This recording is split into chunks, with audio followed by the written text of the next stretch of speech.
go into the basics of what is creatine. Well, creatine is a natural compound. It's found in your body naturally. It's also made in your body naturally. The thing is, creatine is also naturally occurring in your brain tissue. Supplementation does get to the brain. It crosses the blood-brain barrier. Not all nutrients will do that. Creatine is not just for muscle mass. It's for your brain too. It's for recovery. It's for performance. And it's something that I think most of us should consider taking. The Neurotrition podcast is sponsored by North Florida Spine and Wellness and produced by Jumine Delmas Studios. Hey everyone, welcome back to the Neurotrition podcast. I am your host, Dr. Z, and today we're going to be unpacking one of the most researched, misunderstood, and frankly underrated supplements out there, creatine. You've probably heard it used in gym circles for muscle growth and building muscle mass, but you may not realize it also supports brain health, cognitive performance, and even shows some promise in some new research in Alzheimer's disease. Don't forget to like and subscribe, and please drop a comment if you would like to hear me cover a more specific topic. All right, so in this episode, we are going to be breaking down what creatine is, how it works to build muscle mass, and the latest research on cognitive aging. But first, before we get started, let's go into the basics of what is creatine. Well, creatine is a natural compound. It's found in your body naturally. It's also made in your body naturally by your pancreas and kidneys and liver. And it does that by converting amino acids like arginine and glycine. And you can also get creatine naturally through food, and that's mostly going to be in things like red meat and fish.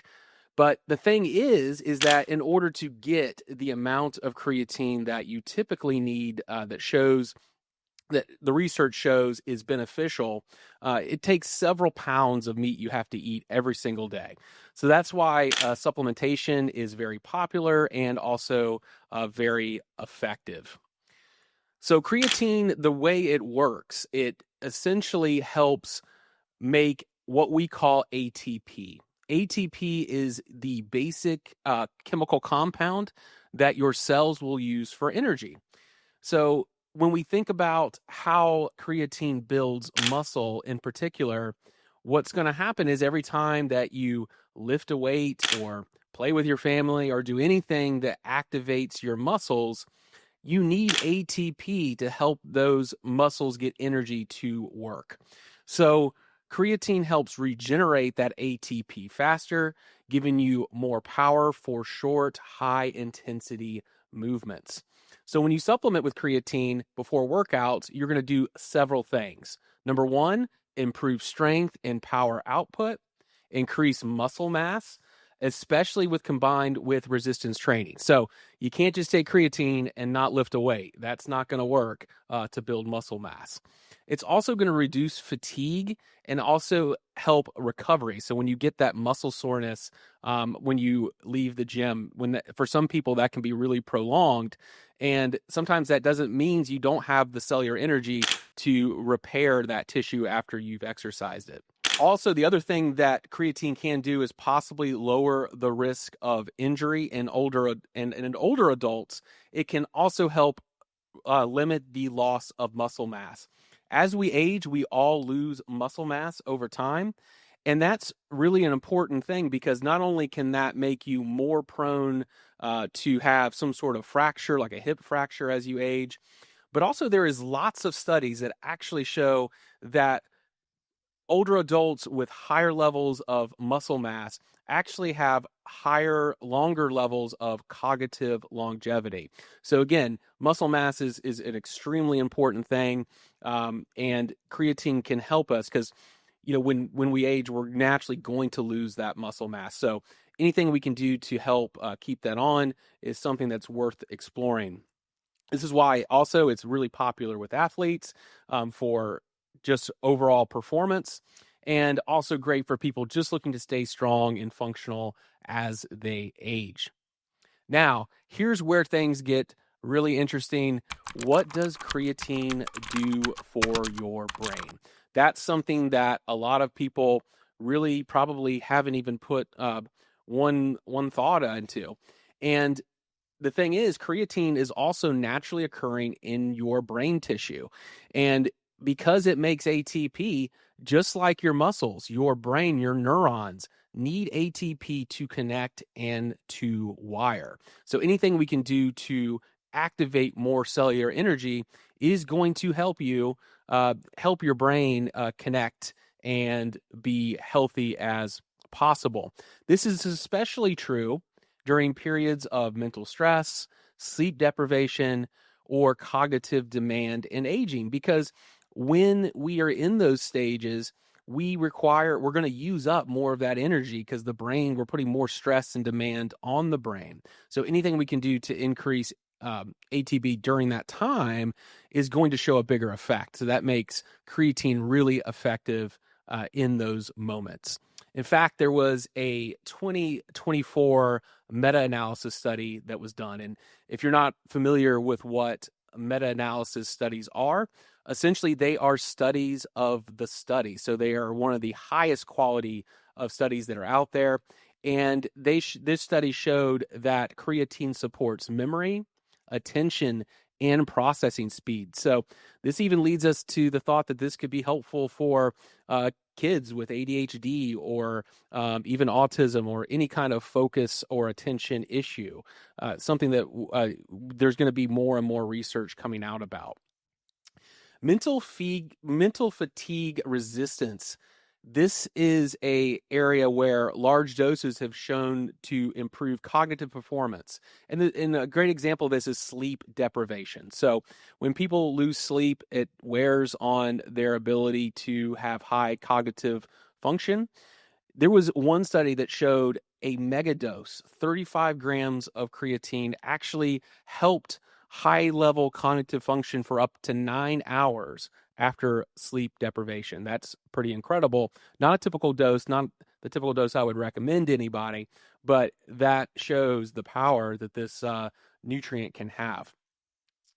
You know, one of the most fascinating areas of research is in people with vegetarian or vegan diets. You know, there's some debate on, how healthy that is. There's, different schools of thought. Some people say that because there is a lot of negative research that links red meat to cardiovascular issues and some other things. So a lot of people are going to more plant-based diets. However, if you are completely vegetarian or completely vegan, you're not going to get that natural sources of creatine. So that can impact muscle mass, that can impact cognitive function. And actually studies have shown in creatine that creatine supplementation helps cognitive function more so in vegetarian and vegan populations.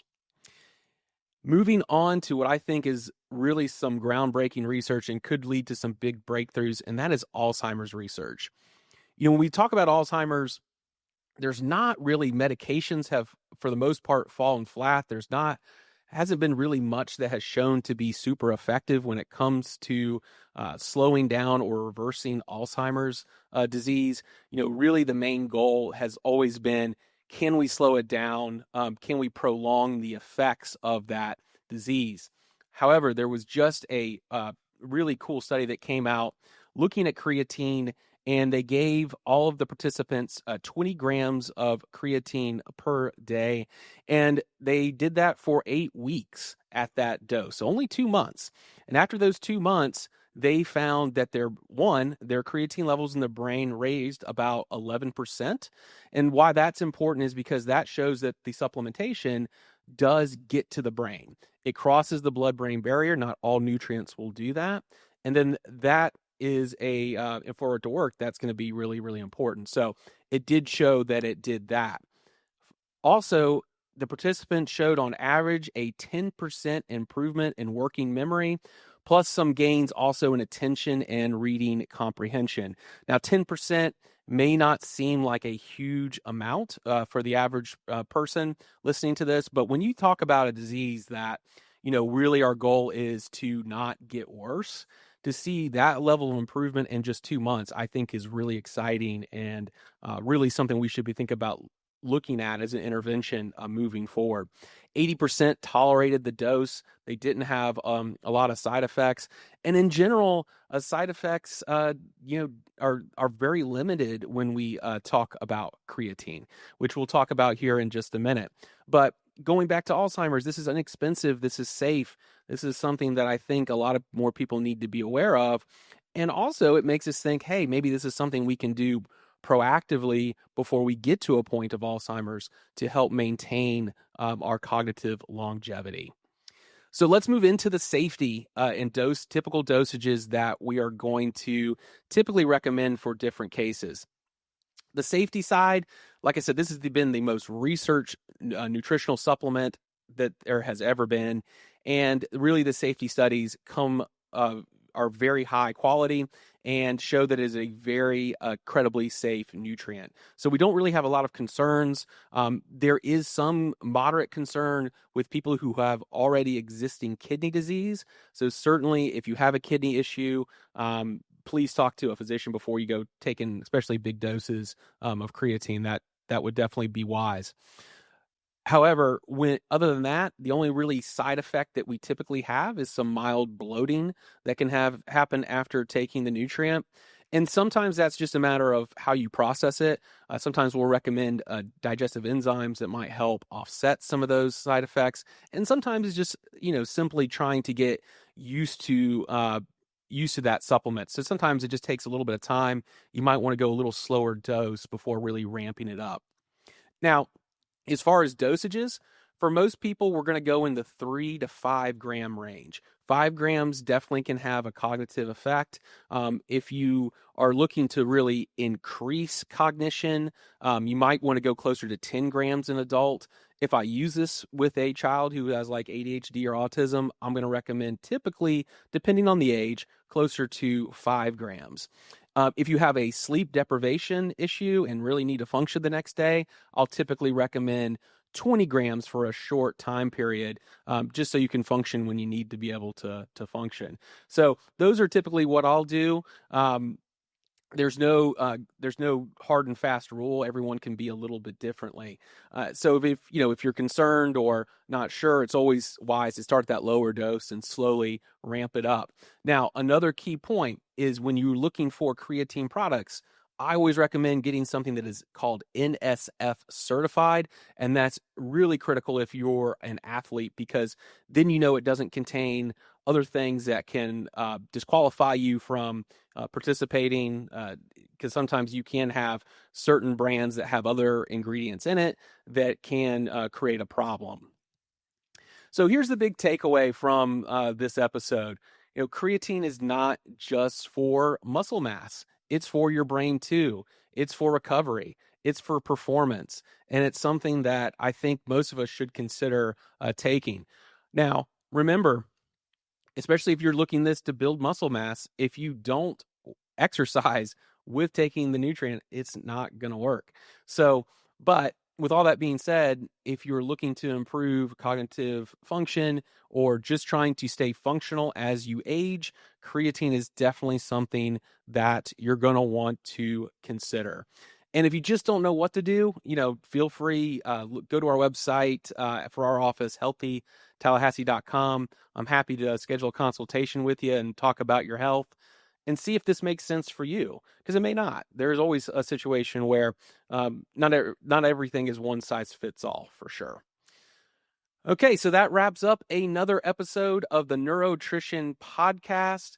Do not forget to hit like and subscribe, and of course, follow us on all of our social media, TikTok, YouTube, Instagram, and Facebook at neurotritionpodcast.com. And please drop me a comment if there's a topic that you would like to hear me break down. We'll see you next time.